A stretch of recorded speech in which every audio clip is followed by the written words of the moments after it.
Right, we're here with Andrew St. Ledger. Thank you very much, Andrew, for agreeing to be a guest on tonight's Earth Matters talk. That's been recorded for YouTube, of course. Andrew is from Ireland. We met through the Global Forest Coalition, of which the Woodland League, which Andrew is affiliated with, is a member, and as is Geosphere. So, but yes, Andrew, if you can just give us a little bit of an introduction to yourself, who you are, where you were born, and I would like to move towards, how you came to be an activist in the forestry sector. And again, thanks for being here and being a guest tonight. Okay, and thank you, Philip. Good to connect again, as always. And I have very fond memories of my visit to Mpumalanga, and I would love to go back again someday. All going well. I was born in a city. I was born in Dublin, and I suppose my connection to activism would go back to my. I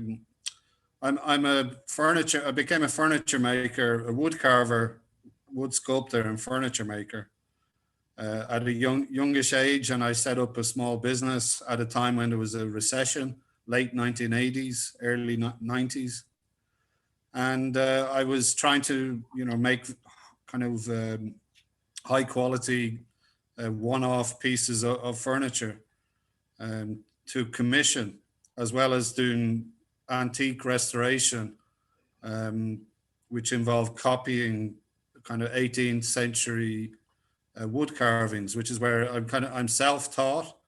So I would have learned by retracing the footsteps of a master's, and the same with antique restoration, learning about cabinet making. And I had some little bit of training as well. But as that that business kind of developed and started to become successful after a number of years of struggle, I was started to think about, the source of the materials I was using. So most of the furniture making wood was being imported. The hardwoods, were coming from America. They were coming from probably even from Africa. South America, mahoganies, and they were all very expensive. And also then in the early 90s, global consciousness started to look at the rainforests and the destruction of the rainforests. So I started, I suppose, to feel guilty about using material. Some of it was coming from the rainforest, and I was looking to source. Again, looking to be sustainable. We have sustainable development, the principles and the Declaration on the Environment, 1992 in Rio. So that, again, was feeding into global consciousness, the beginning of a journey that we're all still on. And I started to look to try to be more sustainable in the business I was operating in. And I then, realized that we in Ireland we had no real hardwood industry. We had no hardwood forests. The hardwoods that were becoming available were kind of storm damage or trees that probably should not have been felled. Can I, Andrew, just stop you there and ask you if Ireland is not traditionally known for hardwoods? And how it is that you have no hardwoods, or that you could not source your supply locally? Yeah, well, the reason Ireland's one of the first recorded names for Ireland is Inish na Bheocha in the Gaelic language. It means island of the sacred trees. Ireland was renowned back even the Romans, the Greeks recorded that Ireland was a vast forest. And it contained, ancient trees, and there was a sacred tree tradition. So you're looking at a country that retained about 70% forest woodland cover at a time when Europe lost its primary forests, probably, you know, to the Romans in many ways. The Romans never invaded Ireland, so Ireland, yeah, was able to hold on to its primary primeval forests right up until about the 1300s, when Europe had lost most of its primary forest. Then between 1300 and 1700, a period of colonialism. Unfortunately, Ireland was very close to England. So when England decided to create an empire, Ireland was the training ground. And also the forest was looked upon as, again, standing assets. And the British Navy was pretty much built on Irish oak. So the 65–70% primary forest cover was destroyed between 1300 and 1700. So by 1700, there was less than 1% tree cover on the whole island. And this remained the case until about into the 1900s. We had still extremely low forest cover. And then there was no like regeneration over those hundreds of years, or was it just all exploited? Well, after the forest was cleared, there were big estates were granted to officers in the English army in some cases, and or lords that were involved in the military as well. And then those estates would have, in some of them, would have planted hardwoods, again, because it was lucrative. So that was the only, outside of the estates, the land was left without trees. And, you know, it's no coincidence then that the people were pushed off their land. The people lost their forest. The forest was their, we call it, they had a tree economy. The forest was the provider for so much. The Roman historian Tacitus writes in the 2nd century, he writes about the trade between Rome, the Romans, and Ireland. And the trade involves timber, it involves bird feathers, it's butter. And he raves about the Irish butter and also animal skins. The Irish what? Butter. Butter, okay. Butter. I'll come back to that, but there's also leather, you know, animal skins, hides, craft goods. There's honey so it's all forest products basically. Yeah. And the exchange is wine, silks, spices. They were the only things that you couldn't grow or, you know, that weren't available. But the butter, he raves about the butter.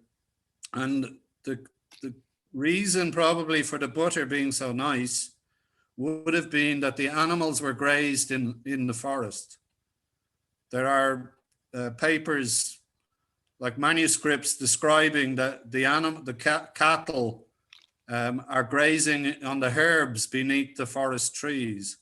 And the Druids, who were a learned group of specialist people in Ireland, also instructed the children to follow the cattle to find the best herbs, that the cattle know where the best herbs are, and the herbs were used for the medicines and so many other uses.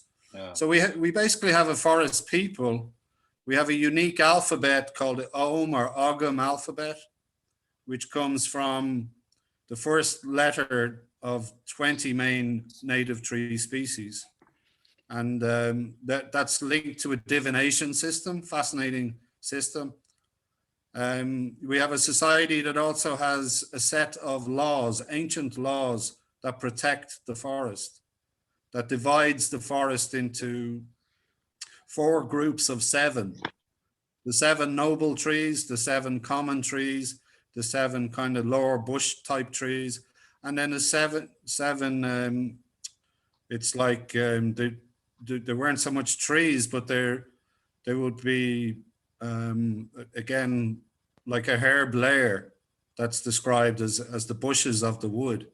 and their values were listed, and there were penalties for willfully damaging the noble trees and the common trees of the ones that had the most value.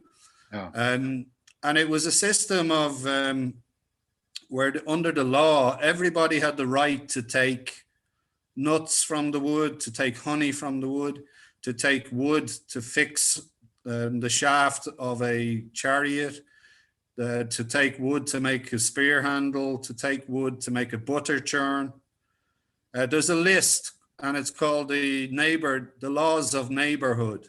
Yeah. List what everybody could take.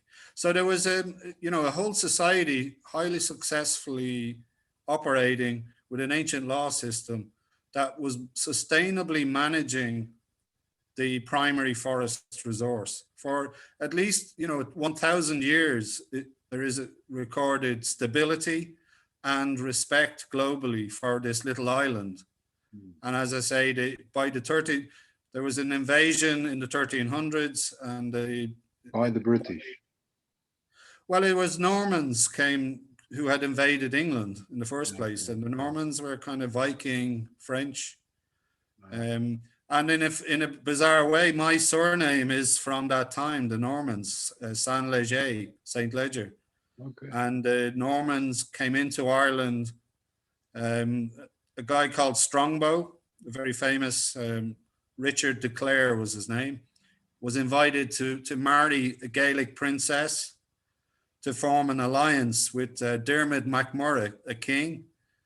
He invited a Norman in, Strongbow, with an army, and the best man at that wedding was St. Leger. Okay. That's the first recorded mention in history in Ireland. So it's interesting. They would have been involved in probably, in warfare, and eventually the Normans came in heavier, stronger, and then overtook the Gaelic chieftains. Well, not fully. It took a few hundred years. And by 1700, the country was, in their eyes, secured. Oh. So, and again, I would also have blood from the Gaelic side of the family. My grandmother was Gilligan, and Walsh, Gilligan, and Ryan, Ní Rian, are also relatives. So I have a blend. And it's interesting that I took to, feeling very strongly about the need to restore the forests. And maybe that's a bit of karma coming through. I don't know. Intergeneration.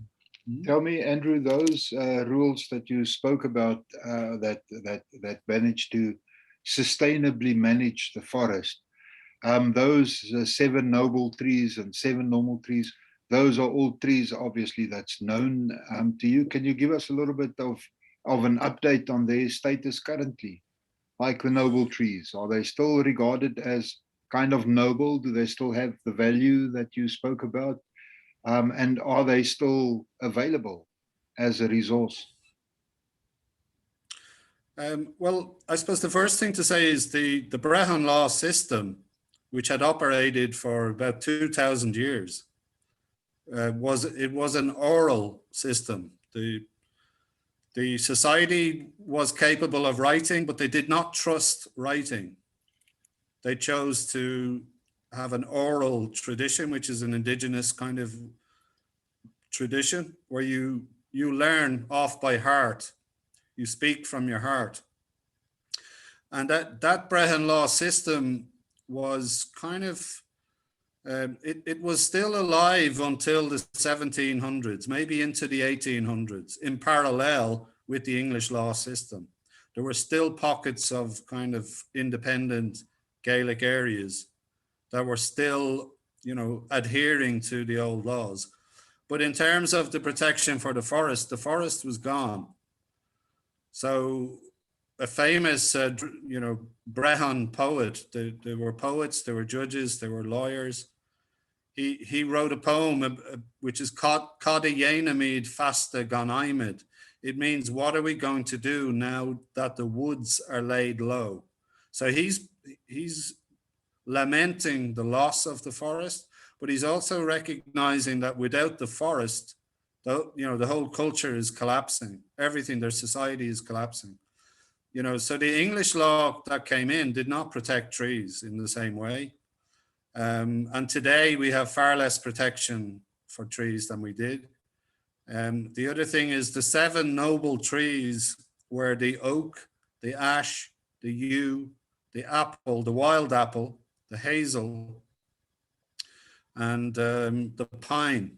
The pine was used for building, and it was used for extracting tar. Like you make charcoal. There's another method of boiling up the roots of pine trees to make waterproofing for boats and for buildings. So that waterproofing is listed by Tacitus as being traded. The Irish are trading in, turpentine comes from boiled up pine roots. And this pine is the native pine. The wild apple is listed as noble, considered a sacred tree. And also it was used in medicine. And we've lost the understanding of its medicinal uses.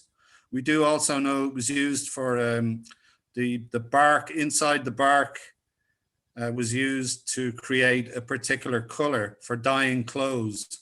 And I think it was a kind of golden color, and it was sought after, so it was valuable. The hazel is a small bush. It's like your acacia, and the hazel produces nuts, hazelnuts. So yeah, it's in the noble category because of its value. One hazelnut has more protein than an egg, for instance. Plus, you can store the nuts through hard winters. So it was listed as a valuable tree. The Arrig Fido were the noble trees. And then, so the penalties for damaging those trees was higher than the next set of 7. But, those trees are sprinkled around our hedgerows. And we have, in terms of primary forest, we have 0.02% ancient forest left of the, the predominantly oak. And Ireland's, again, situation is in the Atlantic Ocean. We have a Western Atlantic temperate rainforest. That's what it is. Unique, full of mosses, lichens, ferns that all love moisture. And we've forgotten that it's temperate rainforest is the authentic vegetation. Right now, we're running a campaign to basically conserve, restore, and expand these pockets of primary forest, and to create corridors between them, to join them up and link them, and create to try and get connectivity in the fragmented landscape, and to allow the amazing biodiversity, which is the foundation of land biodiversity, is in the primary forests. And we cannot recreate that biodiversity by planting new trees. Even planting native trees, it'll take a long, long time before the complexity of relationships in the forest build up. But what we can do is create space for nature and allow that amazing complexity to actually move, to walk. And that's what the idea of the corridors and expanding, creating space for oaks and, for that forest to move. So that, today we have, 11% tree cover, but it's mostly exotic plantations. When a process was begun in 1904, when we had less than 1% tree cover, we were still under English rule. And the English government made a decision to replant and reforest. And they were doing the same in the UK as well. They were planning for war. They knew that they were going to be they were predicting war with Germany. And they were looking at the trend at the time was fast growing conifers. And one of the main reasons for replacing even their own oak forests, they destroyed and replaced with conifers, was at the time, the main energy source was coal. And if you're going to go to war, you need, you know, a lot of coal, which is more mining, and you need pit props. So fast growing timber gives you pit, you know, an abundance of pit props. They were also looking at new Sorry, technology, can you new just science. explain that Sorry? term, pit crops? A prop as in propping Oh, up. for So the mines. Okay. for the Okay. mines, yeah, that's what because England was an island nation, they were, you know, looking at, they had relied on imports of all their woods, but during wartime that was coming, they were predicting the possibility of blockades or difficulty, which came with the U-boats, you know, Yeah. that ships were being sunk, bringing timber from Canada, bringing timber from the colonies, timber from Russia even. And yeah, another interesting thing about the choice of these fast growing pine trees was the beginning of the use of cellulose, you know, the extraction of the pulp when you, like paper was one of the manufacturing objectives, but the soup that's left when you pulp the wood was used in explosives. So you have the beginning again. DuPont in America would have been also looking at using wood-based cellulose in new forms and new types of explosives. So that led to again looking at Ireland as a colony to be a producer of materials for the British economy and also for the war effort. Mm. Unfortunately, when a form of independence was gained here in 1923, we continued the same forestry model was maintained, and that's the dominant model today. And it's the least natural forest model in Europe. It's, as I say, the most dependent upon exotic species. It basically is very damaging, like, you know, it's a clear fell and replant system. There's no natural regeneration. There's no use of native species. Exactly. It's all being done with industrial processes in a race to the bottom economic model, which is getting put under a lot of pressure with global economic situation, whereby the global model, industrial plantation model, you know, is pushing the prices of that type of timber to the floor, and that's ultimately what the objective is, to keep the cost low for the middlemen who profit, and for the pulp factories and for the board manufacturers. They want to keep their materials costs low and their labor costs low.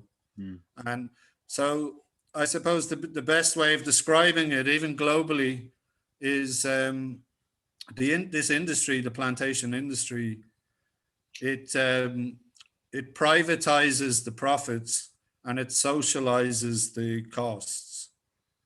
And the socializing of the costs are the costs to the local community on their water resources, their soil, the soil erosion from the clear felling, from the vertical drains that are dug in to encourage the drying out of areas to grow the trees faster, the loss of minerals, the loss of nutrients, the biodiversity losses, the psychological impacts on people that are surrounded by dark, black, you know, conifer blocks of single species, same age, with no diversity, whereby the seasons in Europe, we don't, you know, if you're surrounded by exotic conifers, you don't witness the seasons.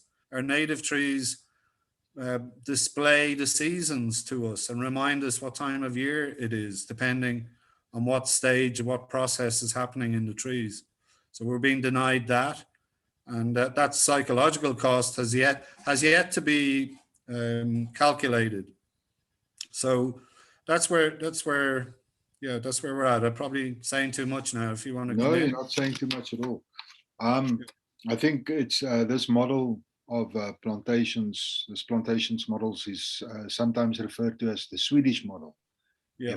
if I'm not mistaken. And I mean, it's the same thing that we experience here in South Africa. With of course, there's the difference in that the climax vegetation in our region is grassland, the northeastern mountain Sauerveld, which is incredibly biodiverse and home to an estimated 4,000 different kinds of plant species. There's trees which grow in the grassland, in the local grasslands, where the entire tree grows underground.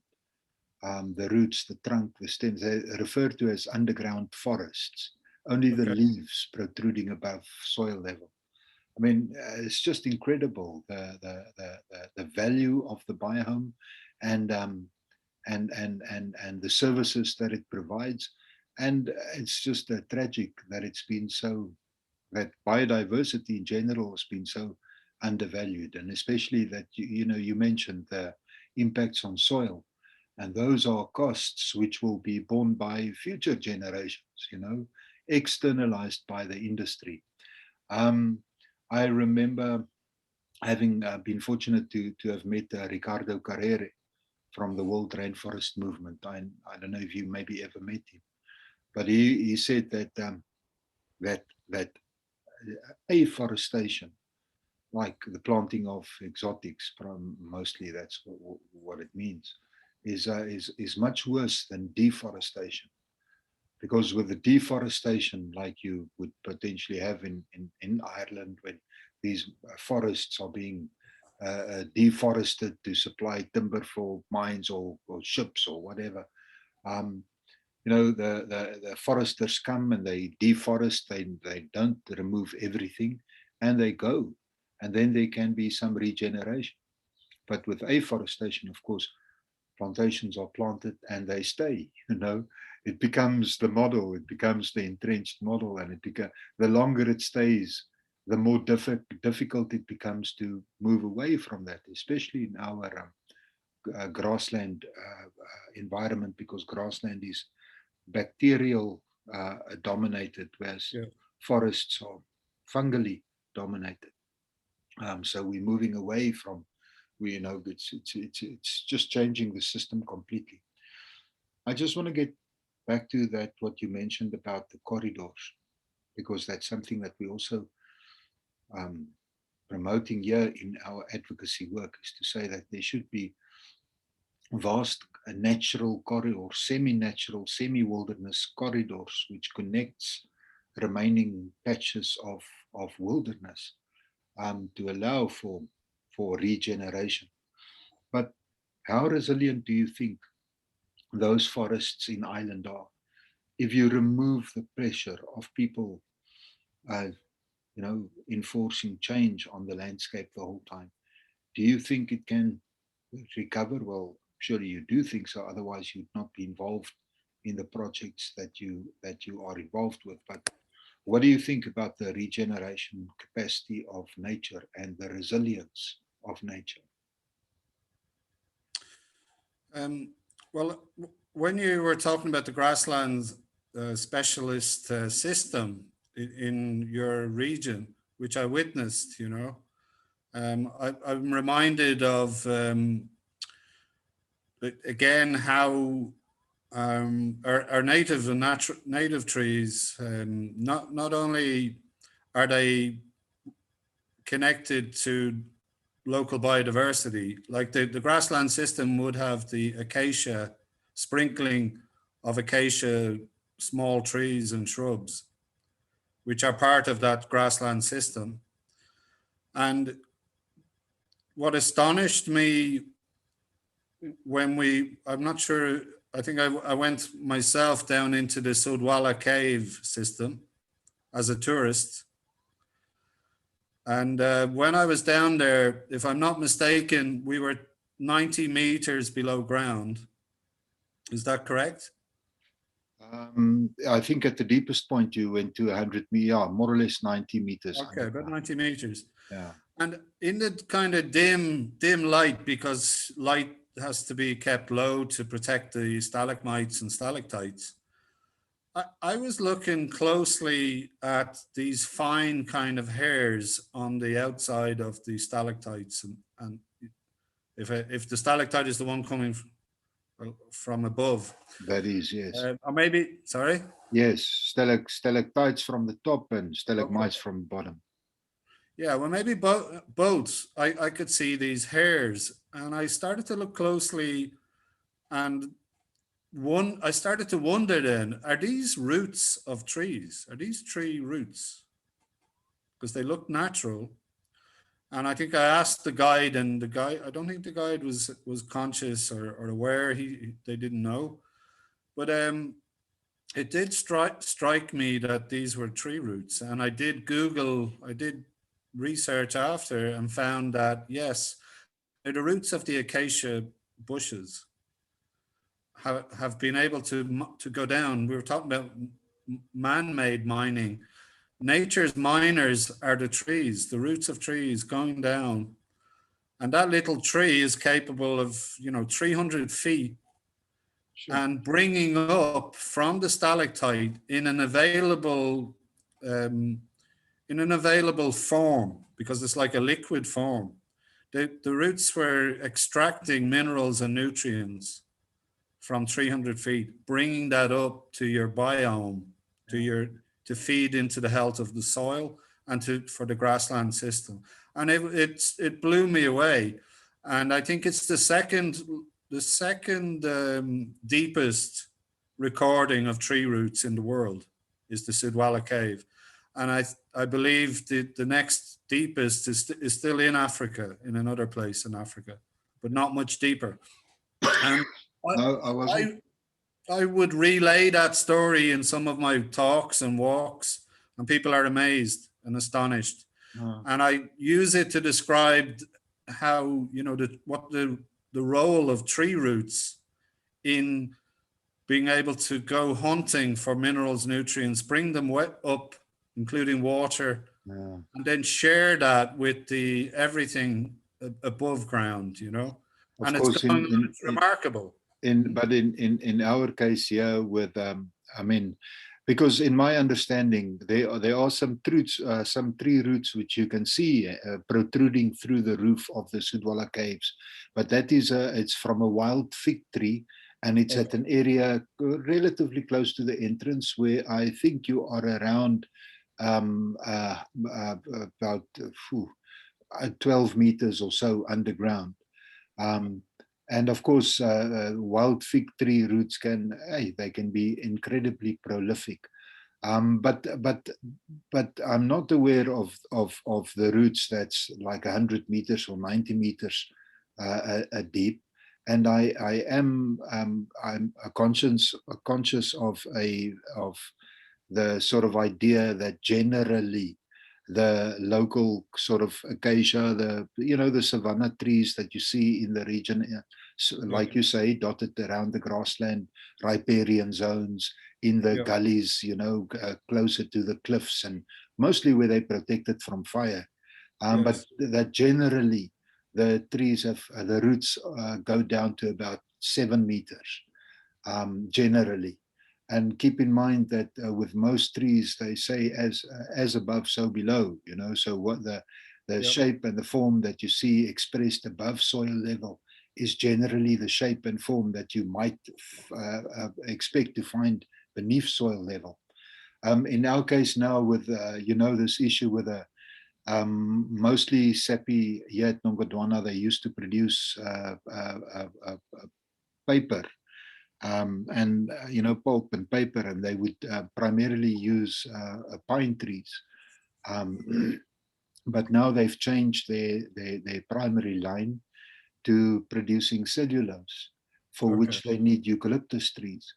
And what they are busy doing is converting some of their pine plantation compartments to eucalyptus compartments, because of course this is now the raw material that they require into the future. But the deep roots of eucalyptus, and I know of some reports, one report that measured eucalyptus roots 50 meters into the soil profile. Another report which have stated that eucalyptus roots have been measured 60 meters into the soil profile. I mean, that's like a 20-story high building.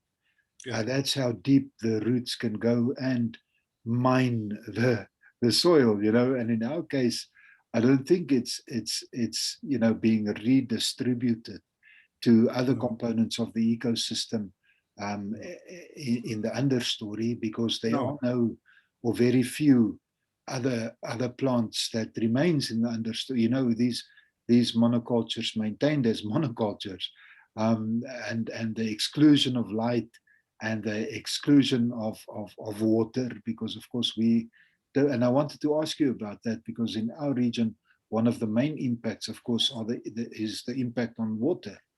That these trees use such a tremendous amount of water. And that, of course, is also the primary reason why the roots of the eucalyptus go so deep, you know, because nutrients are available closer to the soil surface. But it's the water that it goes to mine deep under, you know. So it's becoming a massive problem. I don't know if you are aware of I got a letter from Forestry South Africa, which is the sort of umbrella body for timber growers, and they threatened to take me to court and to claim damages for me stating that eucalyptus use more water than pine, you know. So yeah, deep roots, the tree is an incredibly efficient machine. But if, you know, it can be wrongly applied, and if it's not in a natural system, and in the case of eucalyptus, it's feeding biomass. You know, it's not sharing it with the other. Well, because it's a monoculture block. There's no sharing. They're actually competing with each other. All the same age, the same species. In regard to in Ireland, the plantations mostly there's Sitka spruce, which is a pine from the west coast of America, is its natural habitat. And the Sitka spruce, the roots are very shallow, extremely shallow. And again, they're all competing with each other, looking for the same minerals, nutrients to create biomass. They don't. The water impacts in Ireland are more connected with the pine needles are acidic. Sitka spruce are highly acidic. So the ground beneath the trees becomes acidified, which kills off all the native flora. When it rains or flooding and clear felling, the acidity is washed into local rivers and streams, which causes problems, you know, for aquatic life. And then because the trees are scavenging for the same food and don't get it because they're usually planted on poor sites, they're fertilizing them by helicopter in the bigger areas, and the fertilizer is crystallized and it's dropping down onto kind of soft peat soils. And after clearfell, what's being discovered is much of the fertilizer has not actually dissolved, and it's washed into the rivers and streams in the uplands, and it finds its way into lakes below, and it causes algal blooms, eutrophication. It basically kills all of the life in the water for, again, aquatic life forms. And that's where our impacts on water are. You know, in terms of climate, Ireland is blessed with, it rains so much here. We don't have a problem with water. Exactly. We do have a problem with our rivers, streams, and lakes are in a very polluted condition from two main pressures. One is agriculture, and the other is forestry. Yeah, and that, of course, is also a kind of a problem, is the terminology, because it's not a forest, and it shouldn't be described as a forest industry, you know, or forestry as it's referred to here as well, you know, sappy forests, and no, it's It's not a forest. It's a monoculture. And of course, these even aged trees, yeah, it's just, and all planted in straight rows. The straighter, the better. And I mean, it all moves away from, you know, it's all moving towards a kind of industrialization and a mechanization. You find less and less people working in these fake forests then, and more massive machines doing, you know, the jobs of hundreds of people. Because that's always something that the industry use to say, but they employ so many, you know, people, and they create this many jobs. But if you contrast that to a more diverse kind of economy, like you described Ireland had in the beginning, with its honey and with the cheese and with the butter, and that was part of the model initially.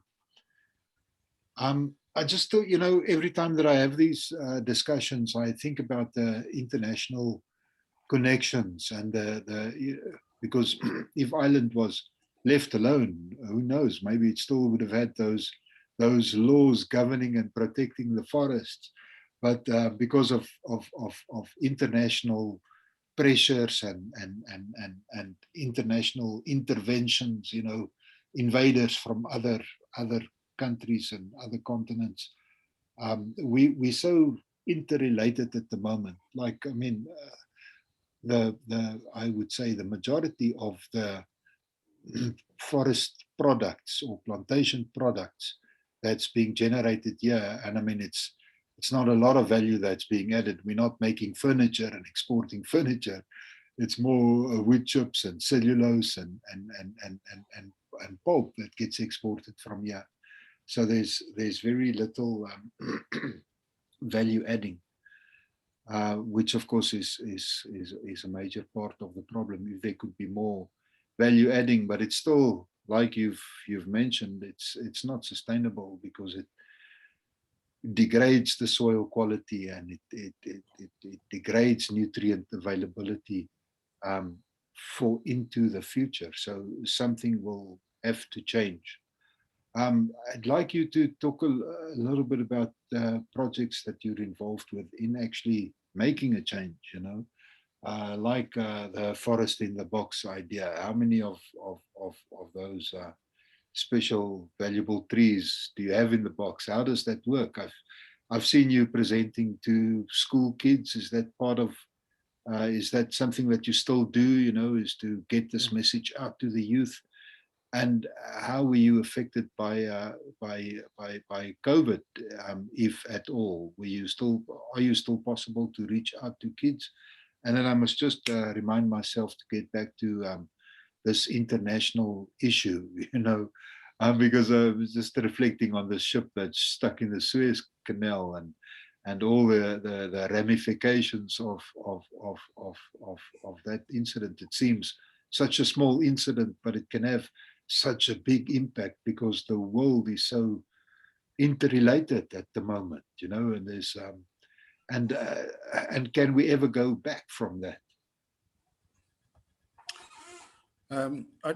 Well, I'm also reminded when you were talking before we go on to the next topic, that when you were talking about fake forests, and I'm reminded for us to remember what Wally Mene, you know, and his campaigning. He spent, you know, so much of his life campaigning, and he was a big influence on me and maybe on you. And again, he was probably the first GFC connection that the Woodland League had, was Wally, and he came here when on his way back from a trip from Germany, and he helped us in a campaign we were running at the time. Yeah, Wally's catchphrase of, you know, just say no to fake forests is as relevant today as then.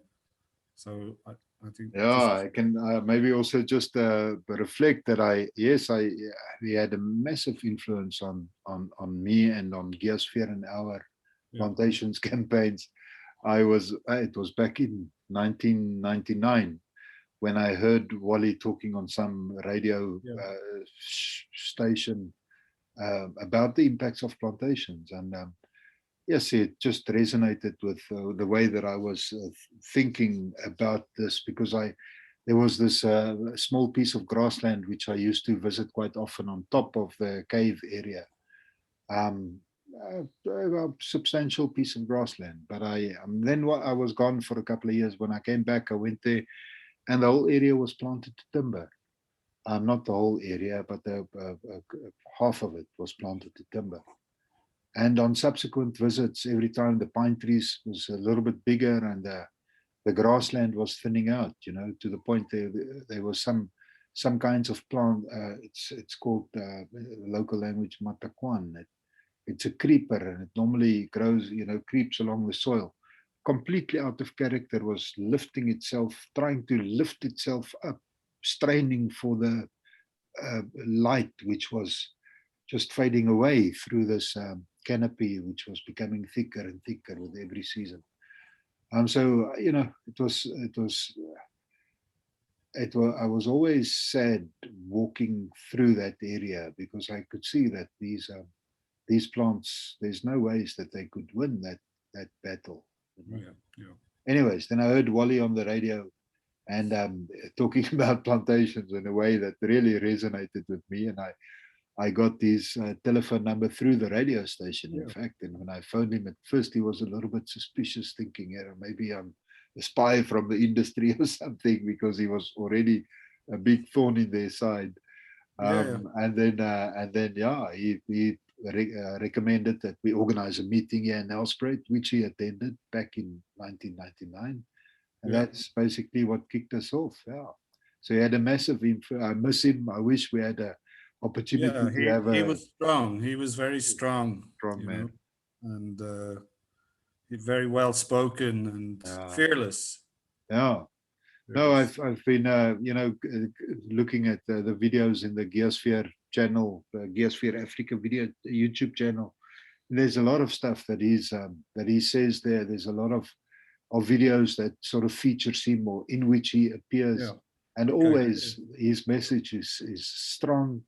And it's clear, and he was and he will warrior, be an inspiration.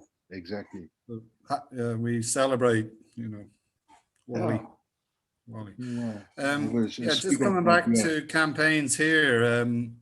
Our focus is on, as I said, restoration and conservation of the remains of our ancient forest. One of the biggest threats to those, the 0.2%, is invasive species. And that's rhododendron and laurel. Those plants were brought from rhododendron from the Himalayas, and they were brought into the big English estates as ornamental plants, but they are running amok in their ancient forest sites, They are blocking natural ground flora vegetation, and it's a big problem. How were they brought, and for what reason were they brought into Ireland? For ornament, the rhododendron has an amazing, huge flower, massive flower. Purple, amazing, strong colors. Laurel, again, it was a decorative plant for landscaping. And then another one, actually, Japanese knotweed, which is causing serious problems to, it can undermine a building's concrete foundations. Sure. And the knotweed was brought in for, animal feed for horses at a time, before tractors, before machines. Yeah. But when the use of it ended for that purpose, it started to spread. And it spreads very quickly by streams and rivers. So our rivers and stream banks are also being strangled. And it's, again, laurel, rhododendron, and knotweed, the tiniest piece of a leaf, of a stem, of a root is all it's needed for a new plant. So even when it's being managed, if you don't remove every bit of it, it just grows back again, you know. So what kind of should be happening is finding uses for to manage it, harvest it, find uses for them. I believe Japanese knotweed is medicinal, has medicinal purposes. But anyway, that it's a threat to what's left of our ancient forest, and there's no plans in place. There was a conservation organization doing management, but they had a falling out with the state. The state is managing most of these sites are in the care of the state, which means they're not being cared for. And that work needs to be done again, or needs to be picked up. There's no management plans for these sites. That's another problem. And like I say, they're also, in regard to scale, they're like islands, isolated islands. They're too small to self-regulate. You know, when you have back in the day, when you have a vast area of primary forest, you don't need to do much. Those trees can manage themselves. They have the scale to do it. And they have an intact ecosystem. And at the time we had the eagle, we had the wolf, we had wild boar, but they're all gone. With the loss of the forest, they're all gone. And like I say, the whole ecosystem's out of kilter, it's out of balance. We try to work with some private landowners who have ancient forest in their care. We've been successful encouraging management plans and protection with private landowners. We're also encouraging people to try and restore woodland on their own land, and that's what I'm doing in County Clare. I have a small-scale native woodland restoration project, which basically involves creating corridors along the stream. There's a stream runs through my land. And at the very bottom of my land was the remains of primary forest, some of the very ancient hazel. And there was ancient woodland indicator plants still in a intact habitat that was a woodland habitat, very small area. But so I decided to buy the land because of that. And then I'm trying to encourage that biodiversity to slowly move up through my land via the stream, so that eventually it will reach the main road above me, which then I would hope it can stretch along the hedgerows. So we're encouraging those kind of actions. The other groups of trees on my land would be like grown in an agroforestry system of coops, protected coops that have open space between them. And that's to try and encourage farmers to look at introducing native trees onto their farmland and showing how much the land is improved, how the trees, contribute to fertility. They reduce flooding. They reduce this rush plant problem because they improve the soil. And then after a couple of years, you can let your animals in to graze beneath them, and it becomes like a savanna grassland type system. Tell me, you need to grow these young trees in a protected environment because of animals? Yeah, because we have a wild deer problem. The native deer is a red deer, which is a very big animal. But the English estates, the landlords, they introduced sika, which is a Japanese deer, a smaller deer. So we have a kind of overpopulation of deer. And the tree plantations have contributed to the increase in deer problem.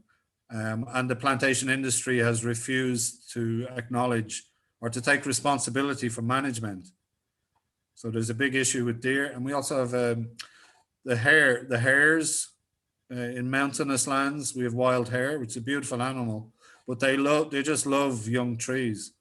So what I've been doing is creating exclosures using 5 foot high rolls of 50 yards, 50-meter long roll of fence, and fencing it in a coop in a circle, and it creates a microclimate by grass growing up the outside of it.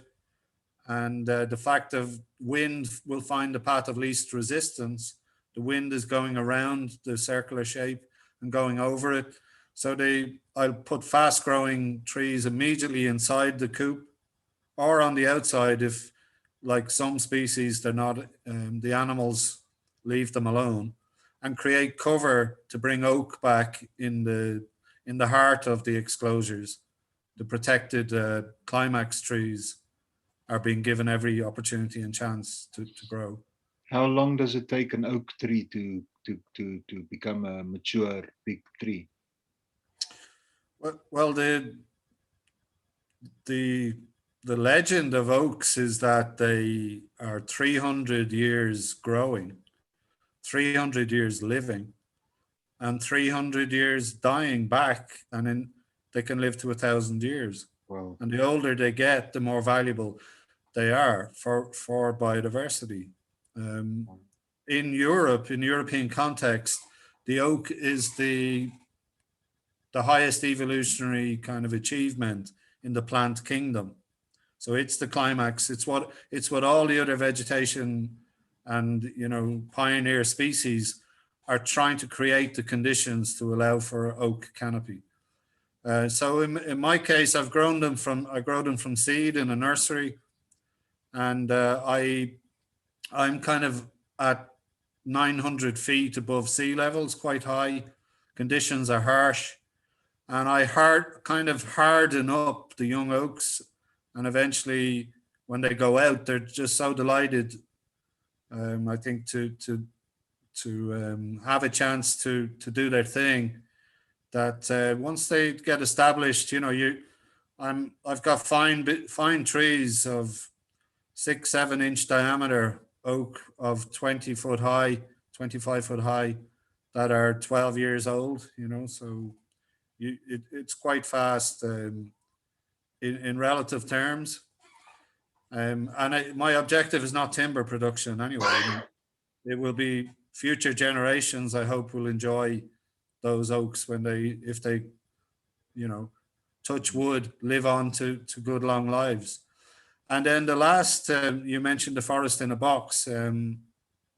We would have a connection, the Woodland League, with Diana Beresford Krueger, the author of a number of best-selling books, and she's an ethnobotanist and ancient woodland, ancient tree specialist. She's also a medical scientist, doctor. So she has an interesting combination of science background. And she, with a film company, made an amazing film called The Call of the Forest. And I'm interviewed in that film, and the message of the film, I suppose, is for the grassroots restoration of native woodlands, wherever we are, that it needs to be done by communities. We can't wait for corporations. We can't wait for politicians. And the idea is it's not rocket science to bring back the forests, and it's basically critical that we start to do this. So I came up with the idea of the forest in a box as a response to the call of the forest. And the idea was inspired, there's a connection with South Africa, and that's through Nelson Mandela. When he was released from many years in confinement, I listened to an interview with him, and he was asked how he had kept his sanity after so long in isolation.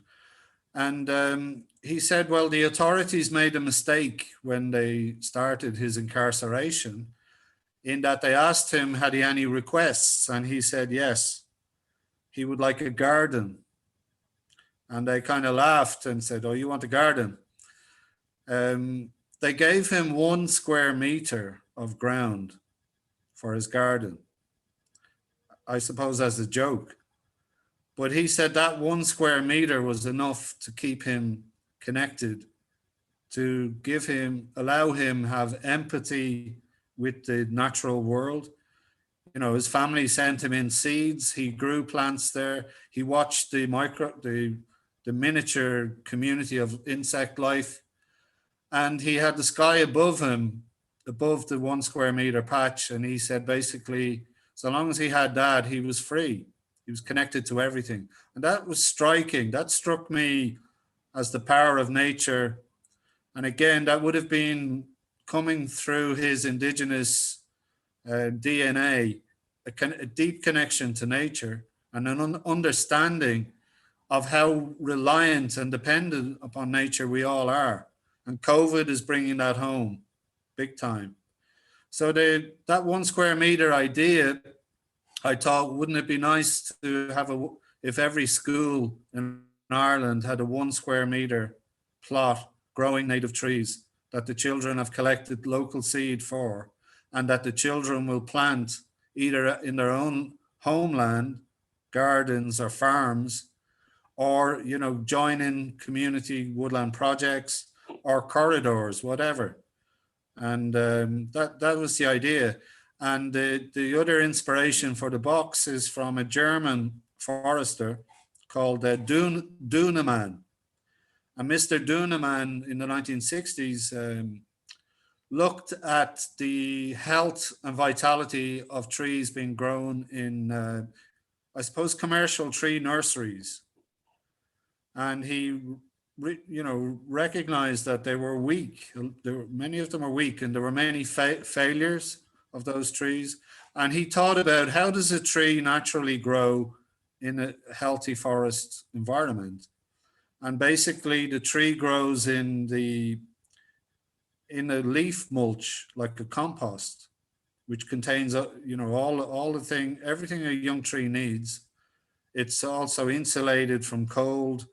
It's the leaf mulch in a healthy natural forest has a connection to the mycelium. So you have that fungal connection, which gives the young tree an immune system boost. And then in the natural forest, when an old tree falls, or if it's a management system, if a gap is open, that young tree will then make its way towards that gap. And that's your kind of 1 square meter idea in that. And the forest box floor is leaf mulch. It's we now actually have a supporter has created a business making the leaf mulch compost for the boxes, but it's also being, there's a huge demand from organic vegetable growers for this amazing rich plant food in a sense. So he's got a business called Waste Up, instead of waste down, Waste Up. Yeah. And he's supplies us with the preferably about 2 years old, rotting down broadleaf type mulch. Okay. And that's the medium the trees grow in. The box has sides that are about 20 inches high. It has a wire mesh on the bottom, a very tight wire mesh to protect the young trees or the seeds when they go in, protect from mice and rats. And then there's a lid goes on the top of the box with a tight mesh to prevent birds from getting into the box and stealing the seeds. So in a sense, the Dunemann type forest in a box, it's a copy nature system which is using a little bit of intelligence that we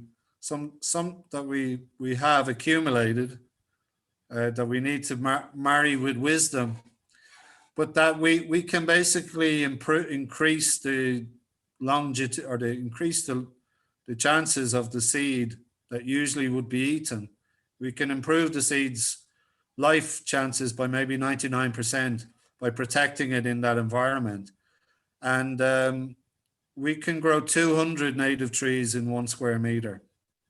And the reason for that kind of compactness is that the leaf mulch, after 1 year, the trees have to be taken out, and they're because they're not growing in soil, they're growing in a leaf mulch.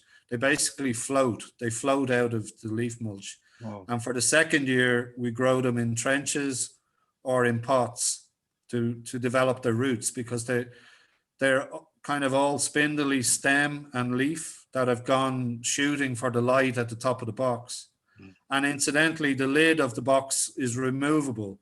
So once the threat to the seed is gone, well, then the lid is taken off so the trees can reach for the light. So we have about 30 boxes in 30 different schools around Ireland at the moment. But then And when the trees become bigger, then you remove them completely from the box and plant them out into, like you say, yes, pots and to develop them further. But the box then is reusable. So the idea is the children will refill the box.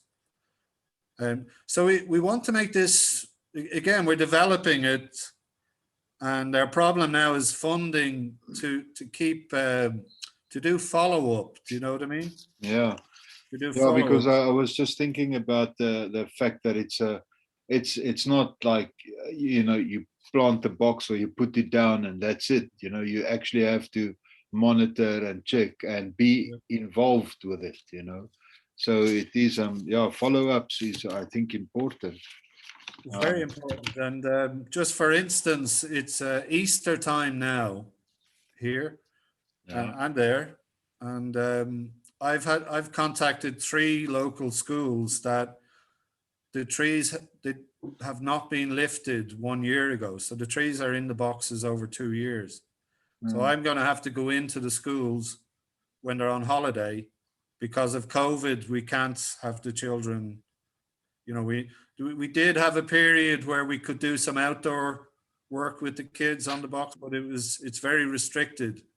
And so I'll be going into tree schools and lifting the tree, having to dig up the box basically, and it'll be a bit more work because they've gone down into soil. But I suppose the other thing with the box idea, it's connecting children to the seed energy, which is amazing, powerful energy. Rather than giving them a tree, you're giving them a seed to grow a tree, and you're trying to make a connection, a relationship. But what we also would like to try to do is create an intergenerational chain, so that the children who plant some of the trees, some of them will move on from the school, and we'd like them to basically, before they move on, to teach the next generation below them to look after the box, how to use the box, and basically have a conveyor belt of trees coming out of the boxes with a link between each of the children that's grown a tree. That, in the future could potentially stretch over three generations, for instance. Oh, that's in the future, and what we're trying to work on. Yeah. And it's the connectivity and it's the linkage. Yeah. But the most important thing is that the children are the future. They're the leaders, decision makers, and by connecting them to their native forests are very young.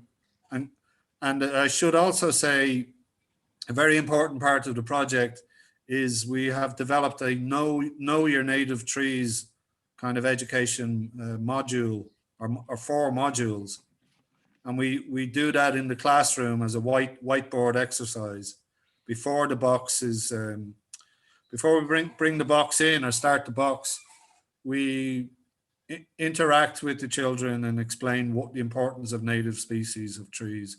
And we touch on the wonderful historical legacy and the cultural aspects, the ancient Irish alphabet of the trees, the ancient Irish laws.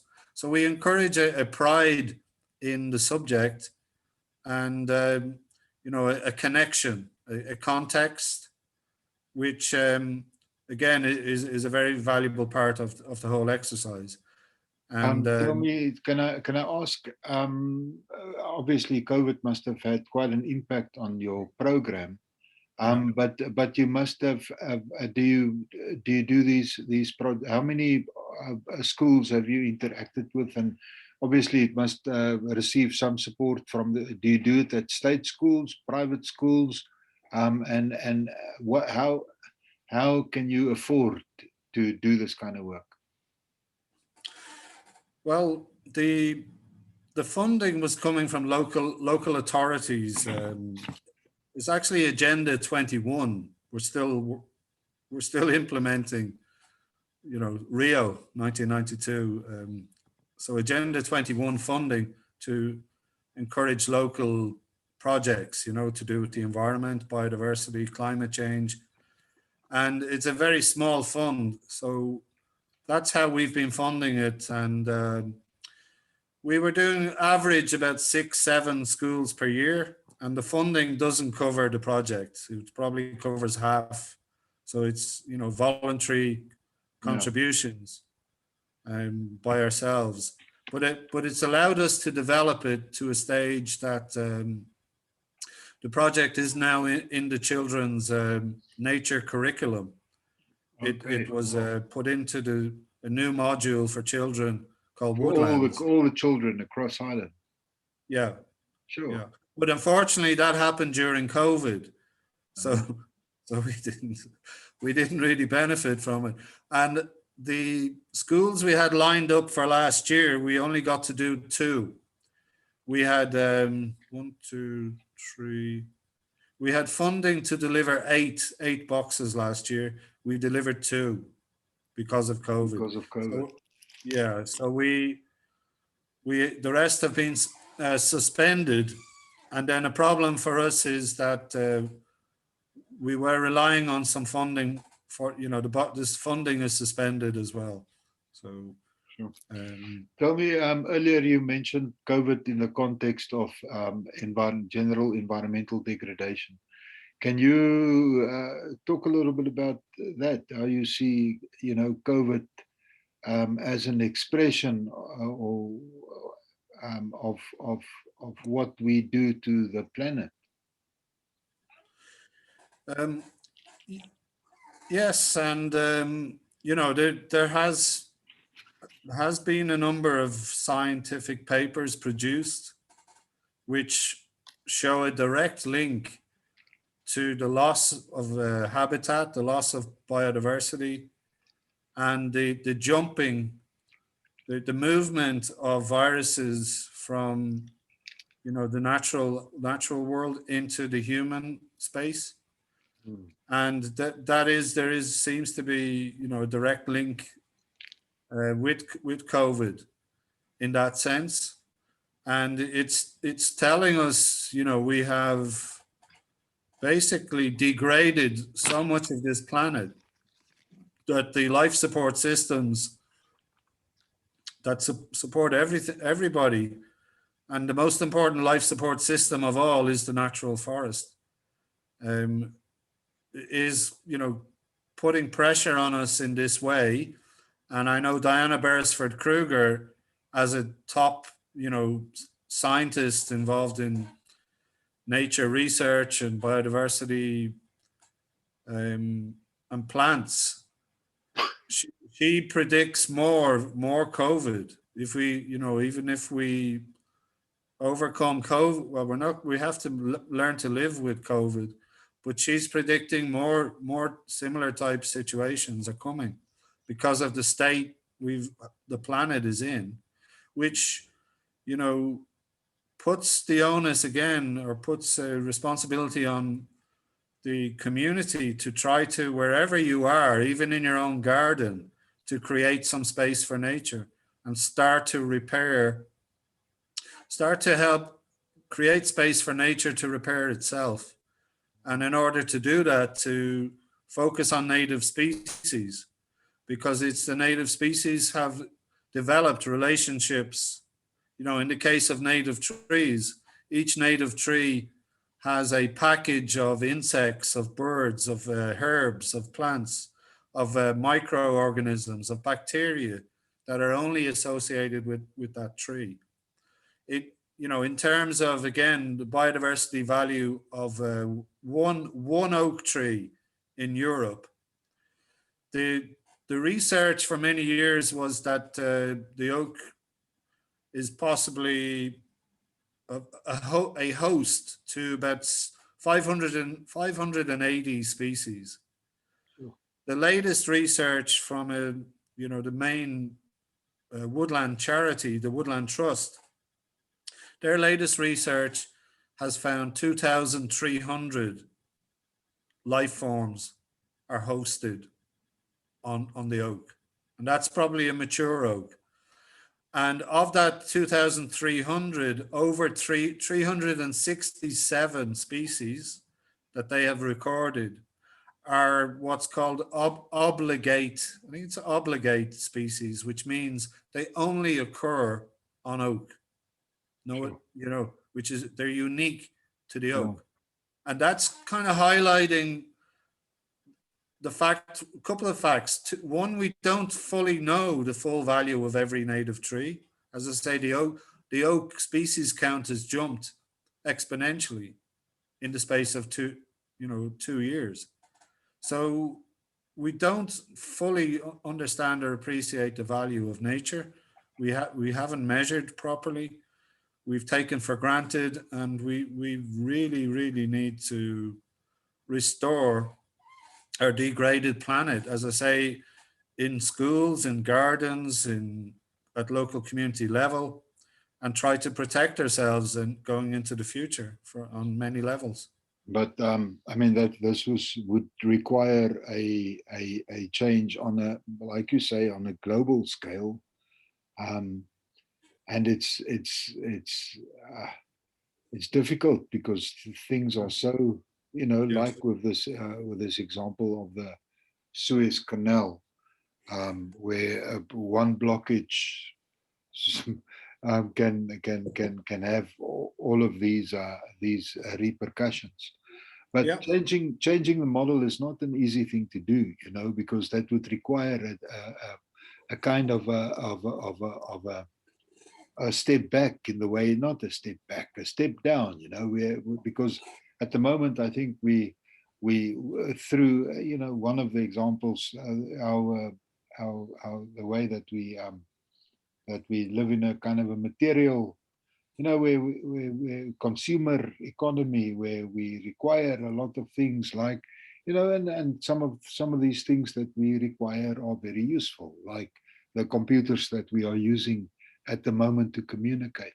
You know, it would not be possible without sort of a global cooperation on the level of mining for specific kind of rare earth minerals that one need for flat screens and what, you know, it's so interconnected. So there needs to be a model change, and I think a lot of that has got to do with the way that we use energy. And I would like, if you will, for you to talk a little bit about how you feel about alternative energies like solar, wind, biomass, and also, have you seen the Planet of the Humans, or Planet of the People, the Michael Moore movie? Have you seen that movie? You know, the way that they look at alternative energy. And what do you think is the energy future for you know, driving our future societies on a global scale? Well, firstly, technology is a tool, you know, and technology has allowed us to evolve and to, you know, it has had many positive benefits for sure. We should also remind ourselves that the world we've created would not have been possible without the forest. You know, we evolved, we came out of the forest. The forest gave us fire. You're talking of energy. Energy, our first energy sources from the tree. Charcoal allowed us to smelt precious metals. The precious metals themselves in Europe were found using the rowan tree. The rowan tree was used to divine metals, like the hazel was used to find water.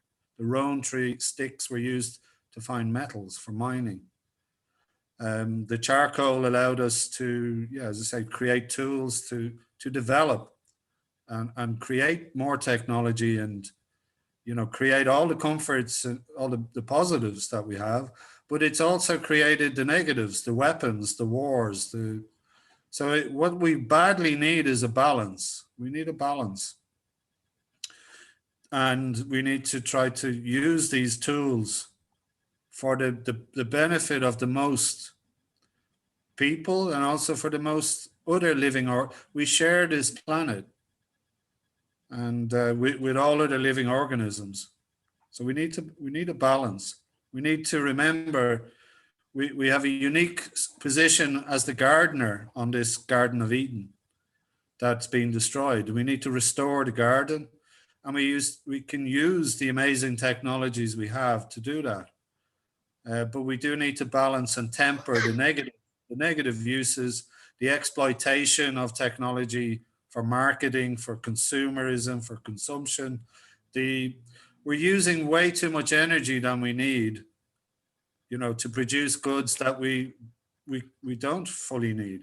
When you spoke about the laptops and that we're using and phones, and we should not have to be mining for more precious resources if we had a recycling, proper circular economy in place.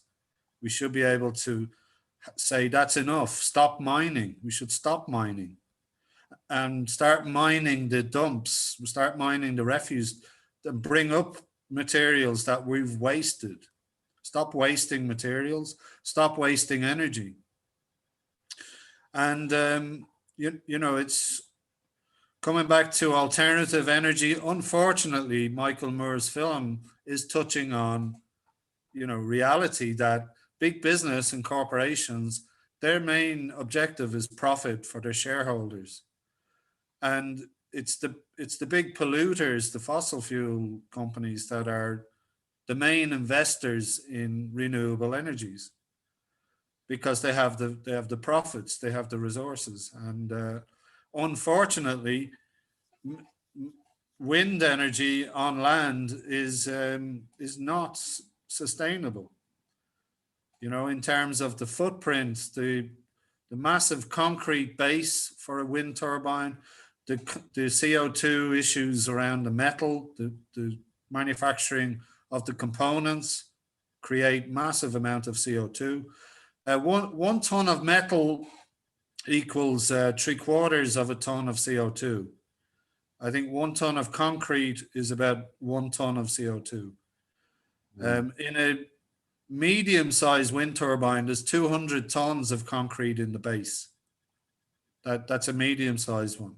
Sure. So how can that turbine balance out its own carbon footprint? That's their questions we need to look at. It's the same with the solar energy, you know, the panels, the manufacturing. How can they justify their own carbon footprint?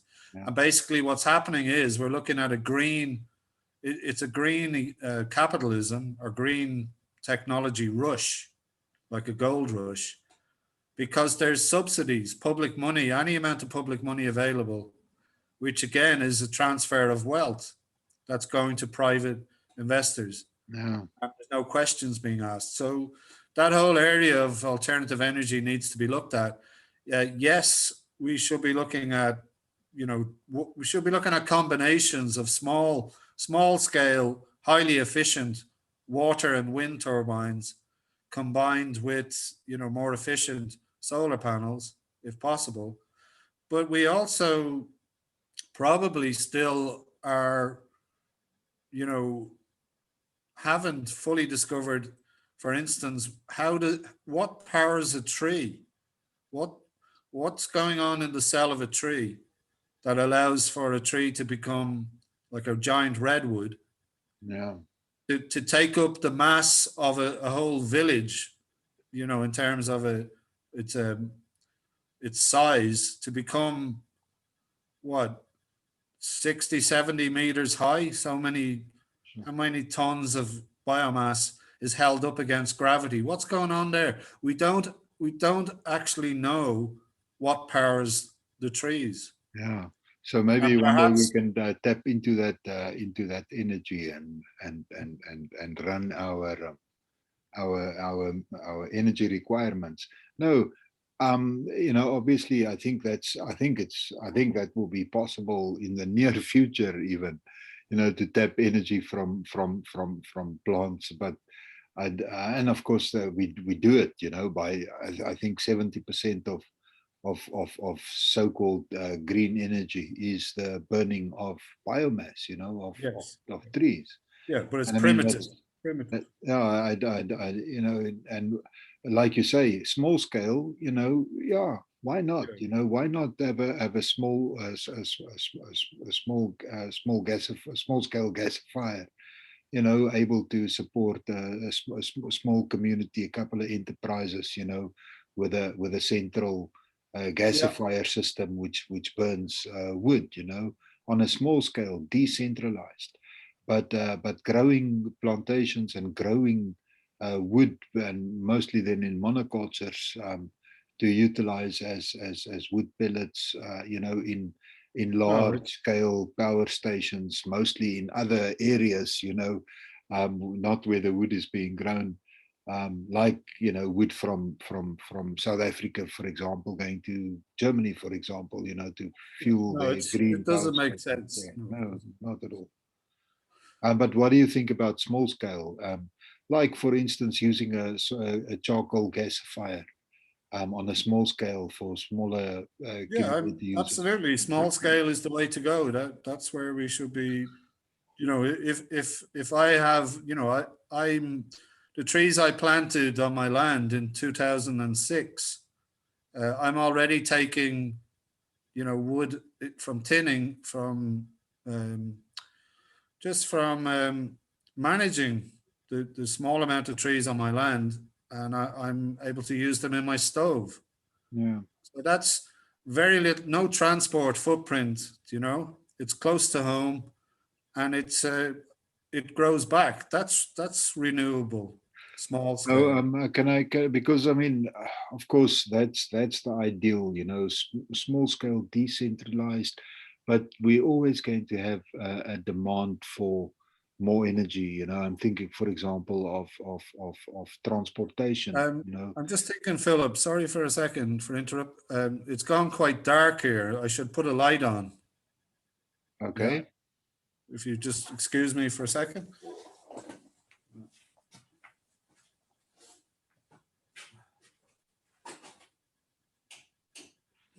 Andrew, can you still hear me? I can. Yeah. I'm just going to get a beer quickly, if you don't mind. Sorry. Can I go and get a beer quickly? Oh yeah, yeah. Okay, just give me a half a minute. I'll be back. Will you get me one? Yes, I wish I could. I wish I could.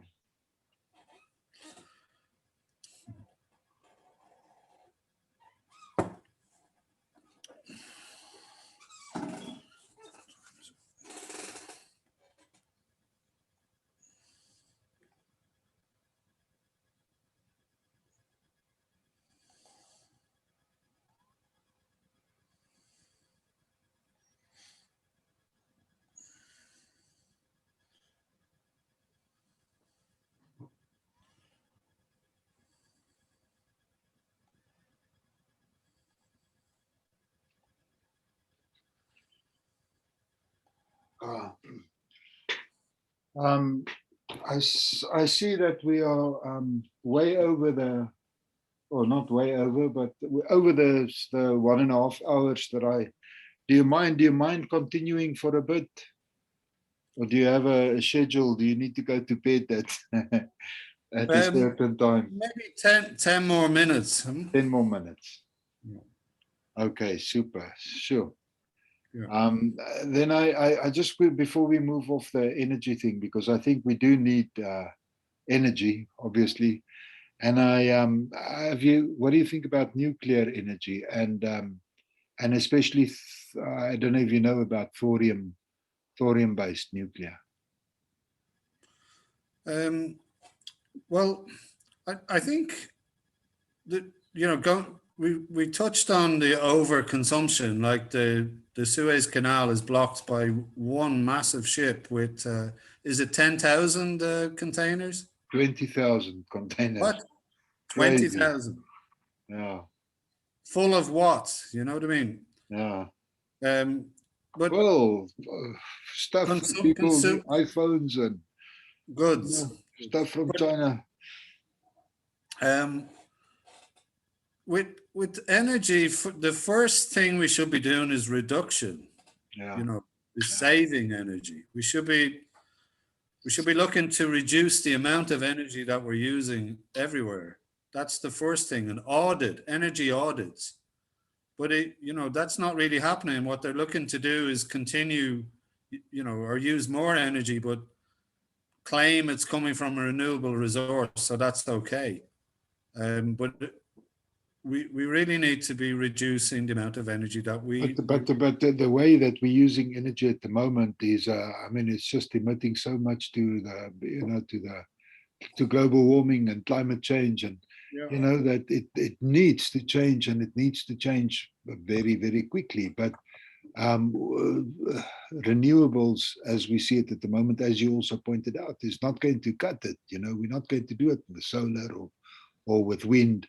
And with the wind, interesting about I never thought about the magnets that they require inside these, and of course they require some rare earth minerals, which no, it's definitely not sustainable or renewable energy. But with nuclear, to solve the sort of immediate problem in the short term of energy requirements to drive the societies that we have, that we cannot just change. We need to change them, but it's going to take some time. And like you also said, is that technology is part of our sort of evolution, and it's sort of shaped us, My interest or my in thorium nuclear, obviously nuclear doesn't emit and the kind of pollution which contributes to climate change. It does have many other problems like radiation and the nuclear waste, but apparently thorium produces much less waste, and it's much less radioactive. So it can be much more safely stored for, I think it needs to be stored for a couple of 100 years rather than hundreds of thousands, or how much years for current. The other thing is that thorium cannot be weaponized. That's why they use uranium, because they can, one of the byproducts is plutonium, which is used in many of the weapons. But with thorium, that's not an issue, because you don't produce plutonium. That's why they use uranium, because they could have used thorium way back then. There were some power stations working on thorium, and thorium is also much more available. So I'm just thinking, in that mix of, we need to do something with regards to energy, and I'm just interested because it's just an interesting topic. But I want to ask you, what do you think is the main things that we can do? You've alluded to many of them, like these projects that you, and I think one of the main things that I heard you say is the need to reach out to the youth, and the way that you also in, that's demonstrated in the projects that you're involved with. But what would you say are the main thing that we need to do into the future to change the current model? Well, that's a big question, and going back to the energy, I don't know enough about what did you say, Thorium. Fluorium. I don't know enough about it. With nuclear, the problem is waste, yeah. And then I'm also reminded of an Austrian called Victor Schauberger. He was a forester, Austrian forester. He was known as the water wizard. He was a kind of he wasn't a scientist, but he was a natural kind of observer of nature's phenomenon, you could say. And he did a lot of work with water, and he was, he was convinced the future for energy is in water, which is kind of hydrogen, but not in a destructive way. And he believed again that we need to look to nature in terms of the energy that powers nature. And in nature, there's closed loop systems. There's no waste. We look at the forest. A natural forest is a closed loop system, completely sustainable. Everything is recycled.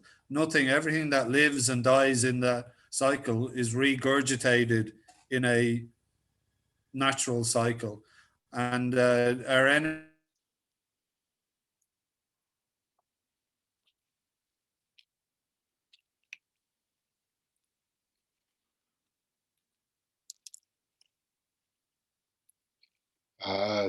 Sorry, Andrew, but you disappeared there.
Hey, Andrew.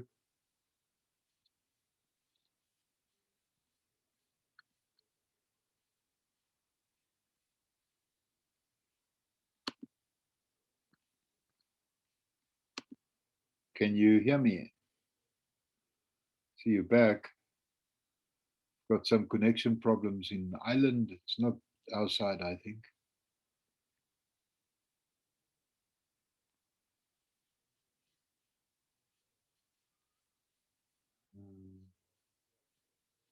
You're not muted.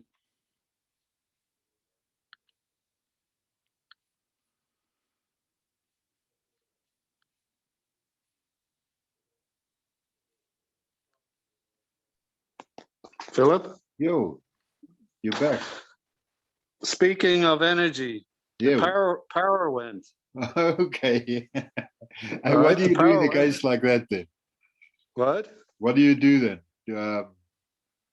Do you just put you on your laptop, or how do you've got a generator? I'm on my phone.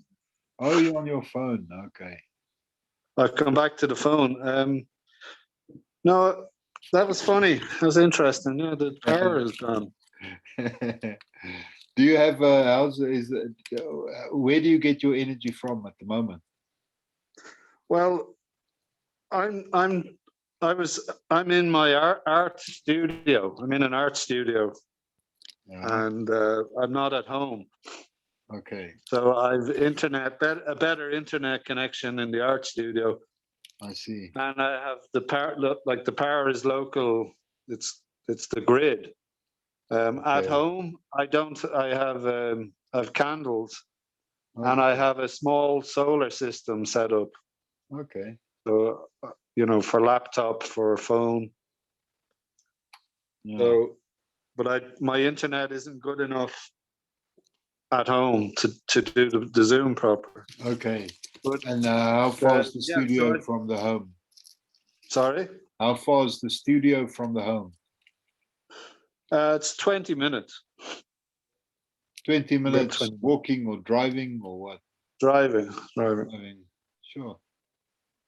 Okay. And I'm the lease. I've had a lease here for a few years, so I'm out of here soon. So I'm trying to arrange to have a stronger internet at home by satellite, because Okay. I'm kind of I'm in an area that's hard to get signal. Sure. I'm in the Well, hills. I'm up in the hills, and so I think here in South Africa, I mean, because we are in a, like quite a deep rural area, 30 yeah, kilometers from Nelspruit, but we have a good cell phone access, so one can get through your cell phone. Obviously, one can connect, and I think it goes to up to about 15 megabits a second, relatively okay, fast. And then you've also got other options, service providers that like we on here. We're on a Wi-Fi. You have people that supply Wi-Fi. They've got a tower. We've got a small little dish here. yeah, And we're on 10 megabits a second, and it's quite reliable, as long as you have power. And of course, we also have lots of electricity uh, outages. yeah, Call it yeah. load shedding, where they, Sure. Well, yeah, it's not a regular thing here, so it's possibly it is stormy. It's possibly a problem because of a storm that the power has gone. but tell me Um, the grid power in Ireland generally is from which kind of power source? it's combination. I think about 35 or 30% could be from renewables. But the problem is they've privatized the network, and the company that have control of the grid basically have there's a connection to the UK, and I did see some scary statistics couple of months ago when there was not much wind happening. So the renewable part of the energy here was very low, and there was a big demand in the UK, and because the energy company that controls the grid basically moves the electricity to where it gets the highest price. Oh.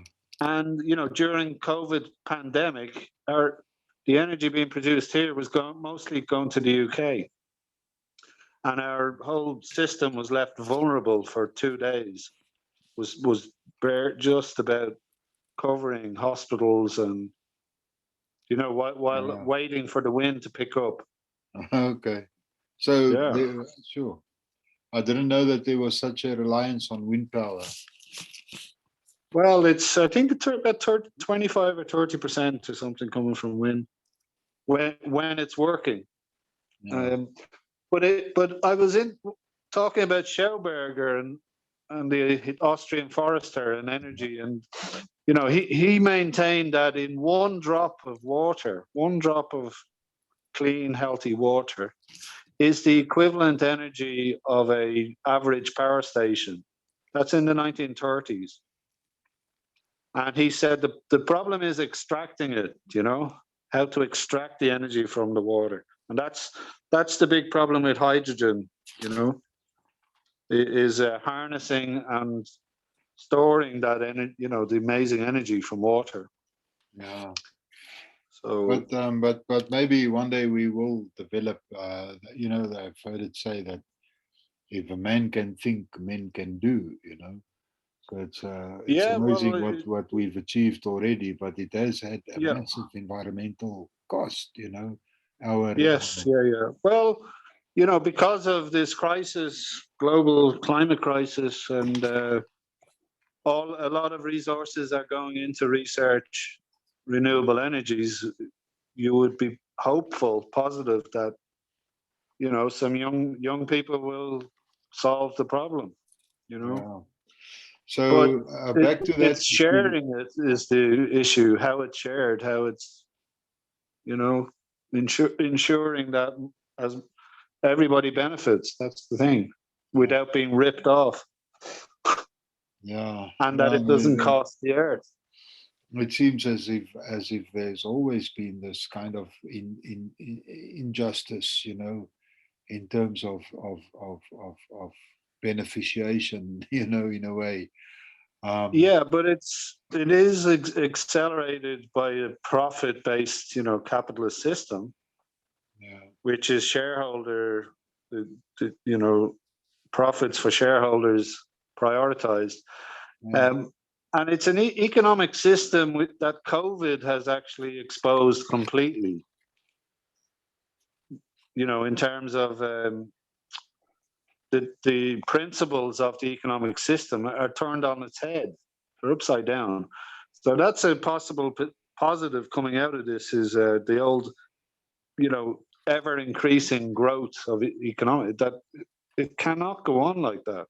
yeah, And that we need to consolidate what we have, and we need to stop wasting and move to a genuine circular economy that copies nature, copy the natural forest. yeah. No, I think there will be. I think we have to change our ways if we want to have any hope for Yeah. survival in the long term. And it's quite a bleak picture at the moment. The way that you see, because after COVID is just going back to more of the same kind of thing. People can't wait to get back to this. Yeah. This kind of consumer orientated lifestyles that we lead, um, so yeah, it's not easy, but yeah, things like this, like COVID, yeah, definitely it can make you I mean, more aware of your place in the bigger scale of things, how dependent we are on nature and on, Yeah. so many people here have started, even us, we started planting much more of our own vegetables during COVID, because it just Good. makes more Good. sense, But yeah, so Andrew, I think you've said a lot, and I thank you for the extra time that you've allowed us. Just yeah, if we can just have one more reflection on the most important things that we can do as civil society in order to move towards a better future. What Yeah. Well, I mean, we've got to take care of each other. We have to take care of each other, and we've got to work as, restore community. You've got to, because together we can do much more, and we're stronger together. And plant a tree, even one tree, and take care of it. We were saying the follow up. Do something good in nature, but the follow up, manage what you do, and follow up. So that's what I would say. Plant a tree, take care of it. plant the tree and take care of it? That's good advice. I think the Prophet Muhammad, there is a quote of his that is, if a person really wants to go to heaven, well then the quickest way to heaven is to plant a tree and take care of it. So I'm Okay. borrowing the words of Muhammad, and Okay. he was, which is very interesting, how in the Arabic world they understood the importance of trees. Ah, For community, that sounds like for future. a good incentive to plant a tree and take care of it. Yeah. Yes, Okay. Andrew, I want to thank And you a lot for your time, and it's really nice talking to you. And I think we should do it again at some stage. sure. Yeah, and maybe we can form a kind of a panel and have a panel discussion. I was really thinking about inviting also some people from industry and having a kind of a dialogue, Oh yeah. with. But I'm not sure, But yeah, it's probably necessary. But this was really nice, and I thank you for your time. And I sorry I didn't realize that you have to go back to your home and that you're not at your house. No. No, it's a different way of working now, eh? Where people are. Yeah, yeah. And now we all know about Zoom and how to work with Zoom, and it is. I think there Yeah, should be it's a great more like tool. It's a great tool.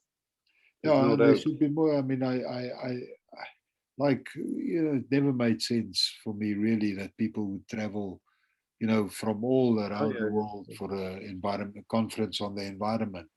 Yes, yeah. So in that way, also obviously there has to be some of that because there's nothing that can beat, face-to-face interaction to build relationships.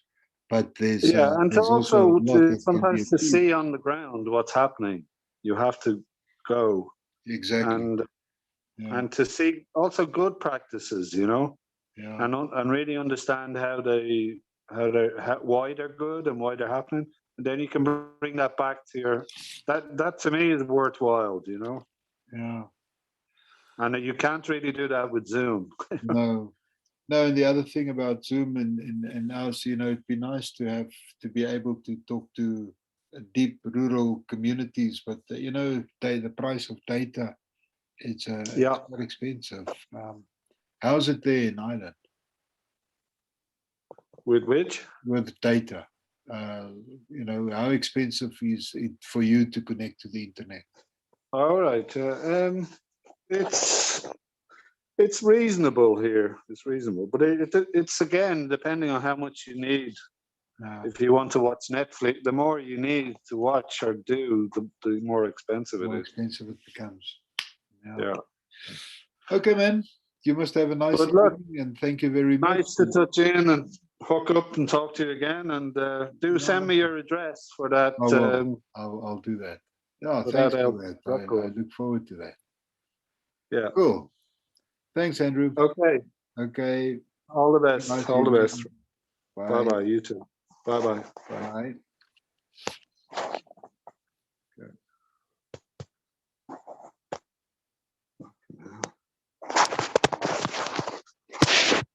Okay.